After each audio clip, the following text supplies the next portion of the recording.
శ్రీమాత్రే నమః. మన సనాతన ధర్మంలో లలితా సహస్రనామం వైభవానికి సాటి లేదు. ఆ జగన్మాత సౌందర్యాన్ని, కారుణ్యాన్ని గురించి తన అమృత వాక్కులతో మనకి అందించారు బ్రహ్మశ్రీ చాగంటి కోటేశ్వరరావు గారు. ఈరోజు ప్రవచనంలో వదన స్మర మాంగళ్య గృహతోరణ చెల్లిక అనే దివ్యనామం వెనుక ఉన్న పరమార్థాన్ని మనం తెలుసుకోబోతున్నాం. అమ్మవారి కనుబొమ్మల కదలికలు మన జీవితాల్లో మంగళకరమైన తోరణాలుగా ఎలా మారుతాయో, ఆ త్రిపుర సుందరి వైభవం ఏమిటో చాగంటి గారి మాటల్లోనే విని తరిద్దాం. వదనస్మర మాంగళ్య గృహతోరణ చిల్లిక. ఈ నామంలో ఉండేటటువంటి గమ్మత్తు మీరు పరిశీలించండి. మన్మధుడికి చాలా కాలానికి ఒక మంచి ఇల్లు దొరికింది అన్నారు. గృహ అంటే ఇల్లు. ఏమి ఇల్లు ఎందుకు దొరకాలి అంటే మీరు అక్కడ పట్టుకోవలసి ఉంటుంది. ఇల్లు భయమును పోగొట్టేటటువంటిది. అమ్మయ్యా ఇంటికి వచ్చేసానంటాడు. ఎక్కడో కొంచెం ఒంట్లో బాగోలేదనుకోండి, నేను ఇంటికి వెళ్ళిపోతానండి తొందరగానంటాడు. అమ్మయ్య ఇంటికి వచ్చేసాను, ఇంక ఇబ్బంది లేదంటాడు. రాత్రి తలుపులు వేసేసుకో పడుకున్నాడు అనుకోండి, అమ్మయ్య నా ఇంట్లో నేను ఉన్నానంటాడు. ఇల్లు భయమును పోగొట్టేటటువంటి రూపమై ఉంటుంది. ఇప్పుడు భయానికంతటికీ కారణం ఎవరు? ఎప్పుడూ భయపడేవాడెవరు? మన్మధుడు.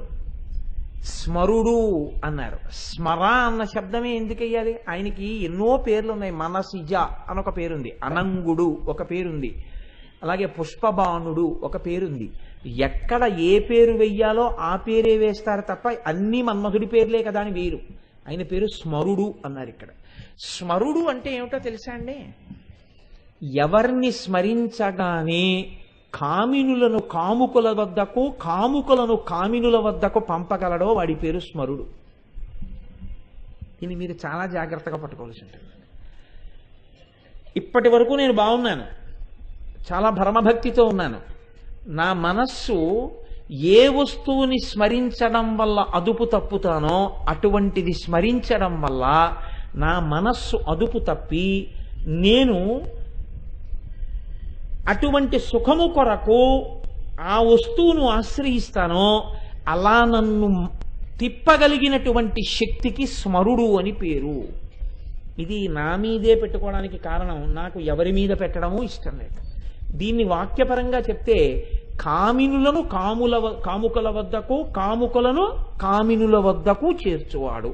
అది భార్య దగ్గరికి భర్త కావచ్చు, భర్త దగ్గరికి భార్య కావచ్చు, హీన స్థాయిలో ఇంకేదైనా కావచ్చు. లేదా విశాలమైన అర్థంలో అది ఏ కోరిక అయినా కావచ్చు. కామము అంటే ఎప్పుడూ స్త్రీ పురుష సంబంధమైనటువంటి కామమే అయ్యి ఉండక్కర్లేదు. నాకు ఒక మంచి పంచ కొనుక్కోవాలనుంది, కామమే కోరిక. నాకు ఏదో మంచి పండు తినాలనుంది, కామమే కోరిక. ఎక్కడ కామం ఉందో అక్కడే భయం ఉంది. ఎందుకని? అది నాకు దొరుకుతుందో దొరకదో. సినిమాకి వెళ్ళాడనుకోండి, టిక్కెట్ దొరుకుతుందో దొరకదో. లైన్లో నించున్నాడు అనుకోండి, నేను కోరుకున్న క్లాస్ అయిపోతుందేమో. ఒకవేళ ఇంకొక ఇద్దరు ముగ్గురు ఉన్నారనుకోండి, భయం ఇంకా పెరిగిపోతుంది. ఇప్పుడే అయిపోయాయని ఎవరు అనడు కదా. ఒకవేళ దొరికినా నా భార్యకి ఏ రోలోనూ నాకు ఈ రోలోనూ ఇవ్వడు కదా. ఇంత ఉత్కంఠతో మీరు తీసుకుని నంబరింగ్ ఉందా అండి అంటారు. ఎందుకని? భయం. నంబరింగ్ లేకపోతే అందరూ తలో చోట కూర్చుంటే నేను మా ఆవిడ తలో 2 చోట్ల కూర్చోవాలేమో. ఇది ఇద్దరు మొగాళ్ళ మధ్యలో కూర్చుంటే, నేను ఎక్కడో కూర్చుంటే ఇంకా సినిమా చూడడం ఉండదు, భయం. ఆవిడ వంకే చూస్తూ కూర్చోవాలేమో. కాబట్టి నంబరింగ్ ఉందండి అన్నాడు అనుకోండి, అప్పుడు మళ్ళీ ఇంకో భయం. ఫ్యాన్ కింద వచ్చిందా, చిట్ట చివరకు వచ్చేసిందా. చిట్ట చివరికి వస్తే ఏమండి అన్నాడు అనుకోండి, గోడ పక్క దోమలు ఉంటాయండి, పక్కంతా పీకేస్తాయి. అంతెక్కడండి ఆ భయానికి? ఇంత వీడిపోని చాలా బాగుంది అనుకుని లోపలికి వెళ్ళారనుకోండి, ఆ కుర్చీ ఇలా ఉంటుంది. అక్కడి నుంచి నడుం నొప్పి రేపు మళ్ళీ ప్రారంభం అవుతుందేమో భయం. వద్దు వెళ్ళిపోదామంటే ఇన్నాళ్ళకి తీసుకొచ్చారు, నడుం నొప్పి మీకు ఇక్కడికి వచ్చినానా అంటుందేమో అని భయం. దిక్కుమాలిన భయంతోనే జీవితం. ఎప్పుడూ భయమే, అది వదిలింది ఎప్పుడు. కాబట్టి ఎక్కడ కోరిక ఉన్నదో దాని నీడ భయం ఉన్నది. కోరిక లేకుండా నువ్వు ఉన్నావా? ఒక్కనాటికి లేదు. కోరిక భయము, కోరిక భయము. కాబట్టి స్మర. మరి ఈ స్మరుడు మనందరినీ కోర్కెల్లో పెడుతున్నాడు, కోర్కెల చేత భయము కల్పిస్తున్నాడు. బాగున్నాయి ఈ రెండు. మరి ఈయనకి ఎందుకంటే భయం? ఈయనకి భద్రమైన ఇల్లోటి కావలసి వచ్చింది. భద్రమైన ఇల్లు అంటే ఏమిటి? ఆయనకి భయం లేకుండా చెయ్యగలిగిన ఇల్లు. ఏమి ఇంతకు ముందంతా ఎందుకు లేదు అంటే, ఎవరితో తగువెట్టుకుంటే లోకంలో మనశ్శాంతితో బతకలేడో వాళ్ళతో తగువెట్టుకున్నాడు. ఇది లోకంలో చేసేటటువంటి పెద్ద పొరపాటు. నీ మనశ్శాంతికి ఏది హేతువో దానితో తగువెట్టుకుంటావు. పెట్టుకుంటే ఏమవుతుంది? శాశ్వతంగా అశాంతిలోకి జారిపోతావు. దీనికి కారణం ఏమిటి అంటే పరిధిని అతిక్రమించుట. మన్మధుడు ఏం చేశాడు? తన పరిధిని తాను అతిక్రమించాడు. అయితే ఒక్కటి, పరిధి తెలియక అతిక్రమించలేదు, తెలిసి అతిక్రమించాడు. ఇది మరీ దోషం. ఇంద్రుడు పిలిచి మన్మధుణ్ణి, నువ్వు వెళ్ళి శివుడి మీద బాణం వేయి అన్నాడు. అంటే అన్నాడు, నేను ఆయన మీద బాణం వేయడం ఏమిటంటే నా శక్తి సరిపోతుందా అన్నాడు. అన్నవాడు నేను వెళ్ళను అని ఉంటే బహుశా మన్మధుడి యొక్క అధికారం ఒక్కటే పోయి ఉంటుండేదేమో. కానీ శివుడి మీదకి వెళ్ళి బాణం వేశాడు ఇంద్రుడి దగ్గర మెహర్బానీ కోసం. ఏమయ్యాడు? భుగభుగయను పెనుమంటలు భగభగమని మండనంత బ్రహ్మాండంబుల్ దిగులు దిగులు దిగులు దిగులన తెగిమరుపై చిచ్చు కన్ను దేవుడు విచ్చన్. పోతన గారు వీరభద్ర విజయంలో ఏమి పద్యాలకి ప్రాణప్రతిష్ఠ చేశారో, అక్కర్లేని విషయాన్ని నెత్తికెత్తుకున్నందుకు భుగభుగయను పెనుమంటలు భగభగమని మండనంత బ్రహ్మాండంబుల్ దిగులు దిగులన తెగిమరుపై చిచ్చు కన్ను దేవుడు విచ్చన్. పరమశివుడు మూడో కన్ను తెరిచాడు. ఎందుకు తెరిచాడు? ఆయన ఇంకోళ్ళ మీద బాణం వేస్తే తన స్వధర్మం తను చేసుకున్నాడు. ఆయన దగ్గరికి వెళ్ళి అడిగిన వాళ్ళకి చెప్పుకునే సలహా చెప్పుకుంటే ఇబ్బంది లేదు. ఆయన దగ్గరికి వెళ్ళి అడగని సలహా ఎవరికి ఇవ్వకూడదో వాళ్ళకి ఆ సలహాలు ఇవ్వకూడదు. వాడు ఎక్కడ ఉండి ఇచ్చినా ఎవరి ద్వారా ఇచ్చినా వాడు తప్పే చేస్తున్నాడు. వాడు తన పరిధిని అతిక్రమించాడు. కాబట్టి ఇప్పుడు ఏం చేశాడు అంటే, ఇంద్రుడి మెహర్బానీ కోసమని పరమశివుడి మీద బాణం వేశాడు. ఇప్పుడు పరమశివుడు మూడో కన్ను తెరిచి కాల్చేశాడు. బూదైపోయాడు. ఎలా అయిపోయాడు? ఆయన ఒక్కడైపోలేదు, మన్మధుడు. అందుకే పౌరాణిక సాహిత్యం మనకి మార్గాన్ని చూపిస్తుంది జీవితంలో.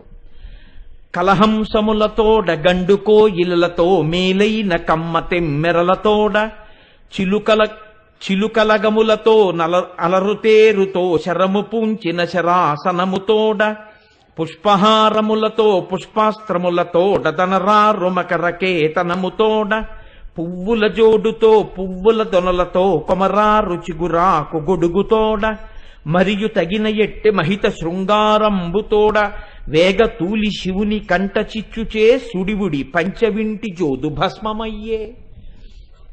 తన తోడు తెచ్చుకున్న కోయిలలతో, వేసుకున్న చిగురాకు గొడుగుతో, వెంట తెచ్చుకున్నటువంటి పుష్ప బాణములతో, పెట్టుకున్నటువంటి భ్రమరములతో కూడినటువంటి వింటి నారితో, తెచ్చుకున్న కలహంసములతో అన్నిటితో కలిపి తనకున్న పరివారమంతటితో కలిపి బూదిరాశిగా కింద పడిపోయాడు.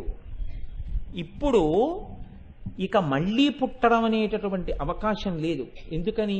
మహాజ్ఞాని అయినటువంటి పరమశివుడి యొక్క మూడవ కన్ను తెరుచుకోవడం వల్ల బూదిగా పడిపోయాడు. ఇక పుట్టలేడు. ఇప్పుడు ఆయన మళ్ళీ పుట్టకపోతే ఇబ్బంది ఏముందండి? పోతే పోయాడు, ఊరుకోండి. ఎంతమంది పోలేదు?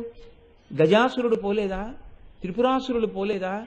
అతిక్రమించిన మన్మధుడు కూడా వెళ్ళిపోయాడు. ఎందుకు బెంగ? కాదు, బెంగ పెట్టుకోవలసిన వ్యక్తి ఒకరున్నారు లోకంలో. ఎవరు? ప్రకృతి పరిణమించాలంటే, ఈ లోకములు పరిఢవిల్లాలంటే, తామరతంపరగా అన్ని జాతులు పెరగాలంటే మన్మథ బాణములు పడితే తప్ప కామము సుఖముగా పరిణమించి ప్రజోత్పత్తి జరగదు. ప్రజోత్పత్తి యందు ఆనందము అంతర్హేతుకంగా ఉంటుంది. ప్రజోత్పత్తి పరమ దుఃఖభూయిష్టమైపోయింది అనుకోండి, ప్రజోత్పత్తి ఉండదు. ప్రజోత్పత్తి యందు ఆనందం ఉన్నది అంతర్లీనంగా. కామము సుఖమైన కారణం చేత ప్రజోత్పత్తికి వెంపర్లాడతాయి జీవులు. ఇప్పుడు ఈ బాణములు, పుష్పబాణములు మన్మథుడు వెయ్యకపోతే లోకంలో సృష్టి ఆగిపోతుంది. కాబట్టి ఇప్పుడు ప్రకృతిని కాపాడవలసిన అమ్మవారు ముందుకొచ్చింది. ముందుకొచ్చి ఈయన్ని మళ్ళీ పునరుజ్జీవితుణ్ణి చేసింది. అమ్మవారు జోక్యం చేసుకుంది అనుకోండి, అయ్యవారు ఊరుకుంటారు. ఎందుకంటే వాళ్ళ మధ్య పంచసామ్యములు అని ఉన్నాయి. 5 వాళ్ళిద్దరూ ఒక్కలా ఉంటారు. అందులో అనుగ్రహం ఒకటి. ఆవిడ అనుగ్రహించింది అనుకోండి, ఆయన ఊరుకుంటారు. అది దాంపత్యం అంటే. దాంపత్యం అంటే తను వరం ఇచ్చినా ఇవ్వకపోయినా తన భార్య వరం ఇచ్చింది అనుకోండి, ఆవిడ నీకేం పర్వాలేదు నేను చెప్తానులేండి ఆయనతో అందనుకోండి, నువ్వెవరు మాట ఇవ్వడానికి, నేను ఊరుకోను అనకూడదు. సరే అయిపోయిందేదో అయిపోయిందిలేండి, తను చెప్పింది ఊరుకోండి, ఇంకా మర్చిపోండి అనాలి అంతే. అది అనుగ్రహం అంటే. అనుగ్రహం భార్య ఇచ్చినా భర్త ఇచ్చినా వేరుగా ఉండదు, ఒకటిగా ఉంటుంది. ఇది తెలియనప్పుడు ఏమవుతుందంటే పరమశివుడు కాల్చాడు పార్వతీదేవి బతికించింది అనుకుంటారు. అలా కాదు, ఇద్దరి హృదయములు ఒకటని తెలుసుకోవాలి. కాబట్టి ఇప్పుడు ఆయన కాల్చినా ఈవిడ బతికించింది. ఎందుకని? అమ్మయందు కారుణ్యం ఉంటుంది, అయ్యయందు శిక్షించే తత్వం ఉంటుంది. ఆయన కొడతాడు బెల్ట్ తీసి, ఈవిడ పోర్నిలిద్దరూ ఊరుకుందరూ అంతా కొడితే పిల్లాడు ఏమైపోతాడు అని రక్షిస్తుంది. అంతేగాని 8 పడ్డాయి ఇంకో 3 పడినాయి అందం అమ్మ. అలా అంటే అమ్మతనం ఉండదు. అమ్మతనంలో కారుణ్యం ఉంటుంది. కాబట్టి ఇప్పుడు లోకము పట్ల కారుణ్యం, అయ్యో లోకమంతా బతకాలి. కాబట్టి ఇప్పుడు ఆవిడ ఏం చేసింది? ఈయన్ని బతికించింది. ఈయన్ని బతికిస్తే ఈయనకి శరీరం లేదు. ఇప్పుడు అనంగుడు రతీదేవికి ఒక్కదానికే కనపడతాడు. మన్మధుడు రతీదేవికి కనపడ్డం అంటే అసలు రహస్యం వేరండి. మన్మధుడు అంటే మనస్సుని మదించేటటువంటి వాడు రతికి కనపడతాడు. అంటే రతి అంటే అనుభవం. ఎవడి కోరిక యొక్క అనుభూతి వాడి ఆనందంలోనే తెలుస్తుంది. లడ్డూ తినాలన్న నా కోరిక యొక్క అనుభూతి నీ తింటే నాకే తెలుస్తుంది దాని అనుభూతి. ఆ కోరిక తీరడం నాకు తెలుస్తుంది. అందుకే రతికే మన్మధుడు కనపడతాడంటే అది అసలు రహస్యం. కాబట్టి ఇక నుంచి ఆవిడంది నువ్వు రతికి మాత్రమే కనపడతావయ్యా అంది. అనంగుడవై ఉంటావు కానీ పూర్వం ఏం చేశావో అది ఇప్పుడు చేస్తూ ఉండు అంది. కానీ ఇప్పుడు ఆయనకి బెంగ ఏం పట్టుకుందంటే మరి నేను ఎక్కడ ఉండాలని పట్టుకుంది. ఎక్కడ ఉండాలంటే పూర్వం ఉన్నట్టే ఉండు హాయిగాను. హాయిగా ఉండడానికి ఆయన ఎక్కడ లేడు. మీరు దీన్ని కొంచెం జాగ్రత్తగా పట్టుకోవాలి. శివుడు అంటే మంగళం. మంగళం అంటే ఏమిటండి? ఊపిరితో ఉండడమే మంగళం. ఊపిరి వెళ్ళిపోయింది అనుకోండి, షీకి తలకట్టు పైకి లేస్తే శవం, శివం శవం అయిపోతుంది అంతే. కాబట్టి ఇప్పుడు అది పైకి లేచిపోకూడదు. లోపల శివం ఉంటే శోభనం, మంగళం, భద్రం, కళ్యాణం, శ్రేయస్సు. ఇప్పుడు ఆయన ఎక్కడ లేడు, అంతటా ఉన్నాడు. ఎవరి మీద వేస్తాడు బాణం? ఎవరి మీద వేస్తే అందులో శివుడు లేస్తే ఎక్కడరా నువ్వు అని మళ్ళీ ఇలా అన్నాడు అనుకోండి, అనేటప్పటికీ మళ్ళీ ఏం చేస్తాడో ఓసారి తిన్నవాడికి ఆ భయం ఉంటుంది. అందుకని ఇప్పుడు ఒక భద్రమైన గృహాన్ని ఎంచుకోవాలి. ఒకవేళ మళ్ళీ తప్పే చేసేసిన ఆయన వచ్చి ఎక్కడున్నాడు రా వీడు అనేటప్పటికీ ఆయన తనని తాను మరిచిపోయి సంతోషించాలి. అలాంటి ఇల్లు ఒకటి కావాలి ఇప్పుడు ఆయనకి. ఇప్పుడు ఆయన బాగా వెతుక్కున్నట్టు అలాంటి ఇల్లు ఏమిటని. అలాంటి ఇల్లు ఏది అంటే ఆయనకి అమ్మవారి ముఖమే ఆ ఇల్లుగా దొరికింది. ఎందుకని? కాముడు కాలిపోయిన తరువాత మహాకామేశ్వరుడికి ఆవిడ ఇల్లాలైంది. కాముడేడి ఆవిడ ఇల్లాలైనప్పుడు? మన్మథబాణం వేస్తే కదండి పరమశివుడు మరి పార్వతీదేవిని భార్యగా స్వీకరించాలి. మన్మధుడు లేడుగా. లేకపోయినా భార్య కాగలిగింది అంటే పడిపోయిన మన్మధుడి విల్లు తను తీసుకుంది. ఇప్పుడు చెరుకు విల్లు తను పట్టుకుంది. చెరుకు విల్లు తను పట్టుకుంటే ఇప్పుడు మన మనస్సుని తన వైపుకు తిప్పుకుని భక్తుల్ని చేస్తుంది, పిల్లల్ని. తను శివకామ సుందరి అయి పరమ జ్ఞాని అయినటువంటి పరమశివుణ్ణి తీసుకొచ్చి తన పక్కన కూర్చోపెట్టుకుని సాకారుణ్ణి చేస్తుంది. ఆవిడ ముఖం చూసేటప్పటికీ ఇంతటి పరమశివుడు పరమ సంతోషాన్ని పొందేసి ఆవిడికి భర్తని అని ఆవిడకి అడ్డం పట్టుకుని మురిసిపోతుంటాడు. అంటే కాముణ్ణి కాల్చిన వాణ్ణి భర్తగా చేసుకోవడం అంటే మాటలా? శివుణ్ణి భర్తగా చేసుకోవడం అంటే మాటలు కాదండి లోకంలో. అది చేసింది అమ్మవారు. ఇప్పుడు ఆవిడ శివకామ సుందరి అయింది. ఇప్పుడు ఈవిడ ముఖం చూసేటప్పటికీ పరమశివుడు ఏమైపోతాడు? ఏమీ చేయలేడు, నవ్వేస్తాడు. అది వాళ్ళిద్దరి మధ్య ఉన్నటువంటి గొప్ప అనుబంధం ప్రకృతి పురుషుల మధ్య. ఆవిడ ముఖాన్ని చూస్తే మాత్రం ఎంత కోపమో పోతుంది, సంతోషాన్ని పొందేస్తాడు, ఆనందం పొందుతాడు. ఇది భార్యకి ఉండవలసిన లక్షణము. భర్తకి విశ్రాంతి స్థానం ఏది? భార్యయే. ఎంత అలిసిపోయి రానివ్వండి, భార్యని చూసేటప్పటికీ భర్త ప్రసన్నుడైపోవాలి. భార్యని చూసేటప్పటికీ చక్కటి నిద్ర పట్టేయాలి. భర్త ఆరోగ్యం అంతా ఎక్కడుంటుంది అంటే భార్య చేతిలోనే ఉంటుంది. ఎందుకంటే కామేశ్వర ప్రాణనాడి, ఆవిడికి తెలియని బలహీనత ఉండదు, ఆవిడికి తెలియని బలం ఉండదు ఆయన దగ్గర. మీరు బాగా జ్ఞాపకం పెట్టుకోండి, భార్య కన్నా న్యాయమూర్తి లోకంలో ఉండడండి. అందుకే భర్త ఇటువంటి వాడే నాకెన్ని జన్మలెత్తినా రావాలి అని భార్య అన్ననాడు వాడి జన్మ సార్థకత. ఆ మాట రానప్పుడు ఆవిడ మరీ పెంకిదీపోయి అలా అన్నంటే నేనేం చెప్పలేను, కానీ అలా అనిపించుకోవడం పురుషుడి యొక్క పరమధర్మం అయి ఉంటుంది. ఆవిడే న్యాయమూర్తి అయి ఉంటుంది వ్యక్తి జీవితానికి. ఆవిడే లోకంలో వాళ్ళు ఎన్నైనా పొగడచ్చు, వాళ్ళు పొగిడిన ఒక మాట దగ్గర ఆవిడ ఒక వికిలి నవ్వు నవ్విందనుకోండి, అంటే అంతకన్నా కితాబ్ ఇంకోటి లేదు. Is not fit to receive that certificate. మీకేం తెలుసు, నాకు తెలుసు దాని అర్థం. కాబట్టి అమ్మ బాబోయ్ ఆయన ఎంత భక్తి తత్పరుడండి మహానుభావుడు అన్నారనుకోండి, అందనుకోండి ఆవిడ, అంటే అర్థం ఏంటంటే మీకు అంతే తెలుసు, అసలు ఆయన డొల్లతనం నాకు తెలుసు అని. పరమ భక్తి తత్పరుడండి అన్నారనుకోండి, ఆవిడ మహానుభావుడండి నా అదృష్టం అందనుకోండి, ఇంకంతకన్నా సర్టిఫికేట్ అక్కర్లేదు ఆయన భక్తి తత్పరుడండి. చాదస్తం చంపేస్తున్నాడు ఇలాగే అందనుకోండి, అప్పుడు ఆవిడికి అర్థం కాలేదు అని. ఆయన తప్పు కాదు, ఆవిడికి అర్థం కాలేదు అని. ఇది మాటలలో శాస్త్రాలన్నీ వచ్చేస్తాయి. అందుకే ప్రాజ్ఞుడైన వాడు మాటని బట్టే నిర్ణయం చేసేస్తాడు. అందుకే పెద్దల దగ్గర మాట్లాడడం అంటే చాలా జాగ్రత్తగా ఉండు అని చెప్తుంది శాస్త్రం. కనుక ఇప్పుడు మన్మధుడికి చాలా భద్రమైన గృహం ఇది, అమ్మవారి ముఖమే, అందులో కూర్చున్నాడు వెళ్ళి. కూర్చుంటే ఇప్పుడు ఆయనకి కోరిక ఏమిటి, ఇంకోసారి మంగళం రాకూడదు.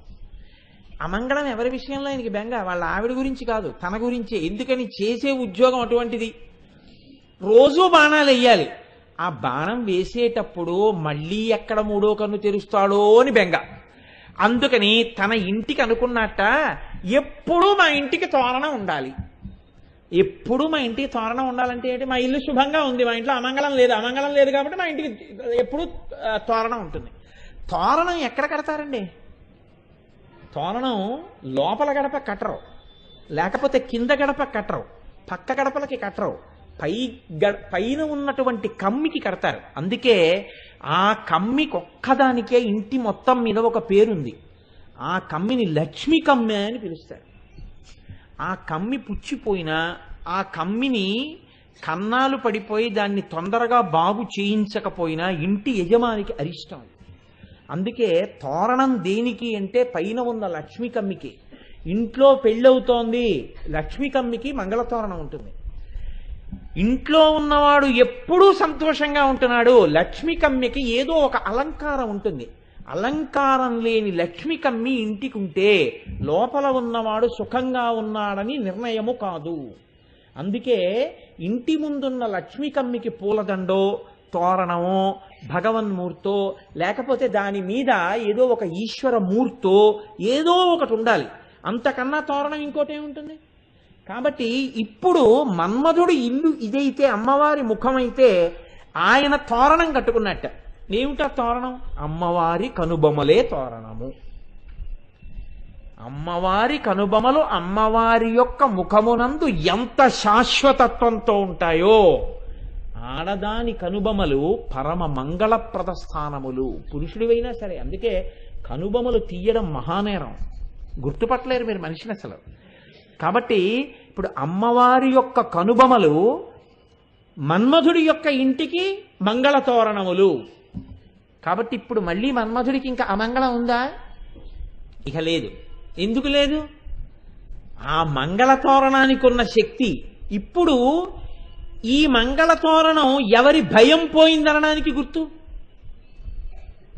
ఎవరి భయం పోయిందండి ఈ మంగళతోరణాలు ఉండడం వల్ల? మన్మధుడి భయం పోయింది. అది మన్మధుడి ఇల్లు, అమ్మవారి యొక్క ముఖం. అందులో ఉన్న కనుబొమలు మంగళతోరణాలు అయితే ఆ మంగళతోరణాల వల్ల మన్మధుడి భయం పోయింది. ఆ మంగళతోరణాల్ని నువ్వు చూస్తే నీకు భయం పోయింది. కాబట్టి ఇప్పుడు భయాన్ని పోగొట్టడానికి హేతు ఏదైంది అమ్మవారి ముఖంలో, అమ్మవారి శరీరంలో? ఆవిడ కనుబొమలు అయ్యాయి. అందుకే కనుబొమలు మంత్రంలో 5 బీజాక్షరాలుగా మారిపోతాయి. 5 బీజాక్షరాలుగా మారిపోయి ఈ బ్రహ్మాండము సుఖంగా ఉండడానికి ఏ 5 అవసరమో 5 బీజాక్షరాలు ఆ 5ంటిని ఇచ్చేస్తాయి. ఇచ్చేస్తే బ్రహ్మాండమంతా సుఖంగా ఉంటుంది. ఇంత శక్తి అంతా ఎక్కడికెళ్ళి నిలబడిపోయింది? అమ్మవారి యొక్క కనుబొమల యందు నిలబడిపోయింది. ఇది చెప్పడంలో ఎంత గమ్మత్తుగా చెప్పారో చూడండి.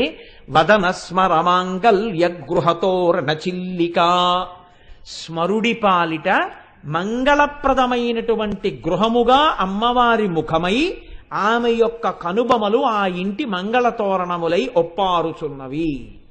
ఇది వదన స్మరమాంగల్య గృహతోరణచిల్లిక. విన్నారు కదా ఆ జగన్మాత దివ్యమంగళ స్వరూపాన్ని గురించి చాగంటి గారు ఎంత అద్భుతంగా వివరించారో. ఆ తల్లి కనుబొమ్మల కటాక్షం మన అందరిపై ఉండాలని కోరుకుందాం. ఇటువంటి ఆధ్యాత్మిక విషయాలు మరియు చాగంటి గారి మరిన్ని ప్రవచనాల కోసం మన ఛానల్ని సబ్స్క్రైబ్ చేసుకోండి. ఈ ప్రవచనం మీకు నచ్చినట్లయితే లైక్ చేయండి, షేర్ చేయండి, ఇంకా మీ అభిప్రాయాన్ని కామెంట్ రూపంలో మాకు తెలియజేయండి. సర్వేజన సుఖినో భవంతు.